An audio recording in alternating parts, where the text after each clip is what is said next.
Ma'lum sabablar bilan qo'limga tushgan material subtida oldi bilan Qosim apandining yozma xotirasidan tövandagi Qur'onni kitobxonlarga taqdim qilaman. Tova deyishim kerak. Men ömrümde bundaq odamni uchratmabdi ekanman. Rostimni aytsam, dastlabida men uni Buxoro ko'rgan mo'llalarning birigu. Uyg'urlarning mo'zayning yugurishi ig'ilg'icha deganidek diniy vaz nasihatlardan neri o'talmaydigu deb ancha ko'zga ilib ketmadim. Ammo suhbat jarayonida bara sukut qilishga majbur bo'ldim. Qaysi bir donishmanning kimki o'zidan olimroq kishi bilan bas munozir qila, o'zini olim ishkan degizish uchun. Ammo natijada o'zining nodonligini oshkorlab qo'ya degan hikmatli so'zining amaliyatini bugun ko'rdim.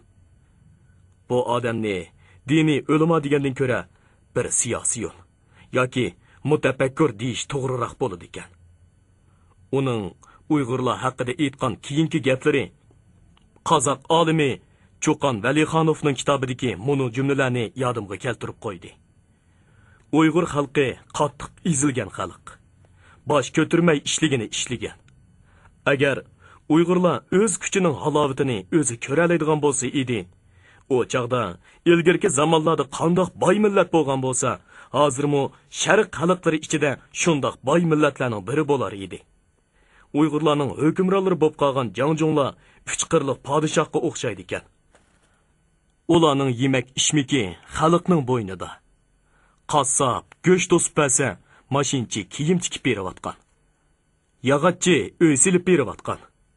Jinoyat deganning bu haddi hisobi yo'q. Parxo'rlikqa kelganda bu yerning amaldorlari Iron shohidimi ishib tushdi ekan. Doim ezilish va zo'rliq zo'mbuliq dastidan Uyg'ur xalqining qalbida ba'zi bir noto'g'ri mijozlarni paydo qilgan. Shundaqdimi Uyg'urlar boshqa musulmon millatlarning hujudida yo'q xosiyatlarga ega. Mubodo boshqacharak sharoit bo'lib qolgan bo'lsa, bu xalq o'zining barliq diniy qarindoshlarini besib o'tgan bo'lar edi. Biz qozoqlar qandoqli bo'lmasin, Uyg'urlar bilan qarindosh.